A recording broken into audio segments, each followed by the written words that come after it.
আজকে খুব সহজ একটা নাস্তা বানাচ্ছি। তার জন্য ময়দা নিয়েছি, গোলমরিচের গুঁড়ো, নুন, কাঁচা লঙ্কা আর চাট মশলা দিয়েছি, আর এর সাথে ভাজা মশলা দিয়েছি। ভাজা মশলাতে দিয়েছি ধনে, জিরে, মৌরি, একটুকু পাঁচফোড়ন, আর আছে গোলমরিচ, শুকনো লঙ্কা শুকনো খোলায় ভেজে গুঁড়ো করা আছে। আর এর সাথে জল দিয়ে একটা ব্যাটার তৈরি করে নিচ্ছি।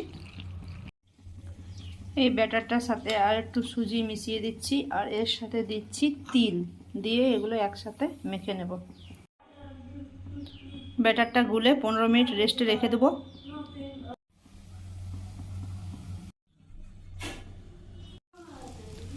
কড়াই তেল গরম করে ব্যাটারটা দিয়ে দিয়েছি। এবারে সেই চুকলি পিঠার মতো ওগুলো কম আছে, এগুলো দু পিঠটা ভেজে নেব।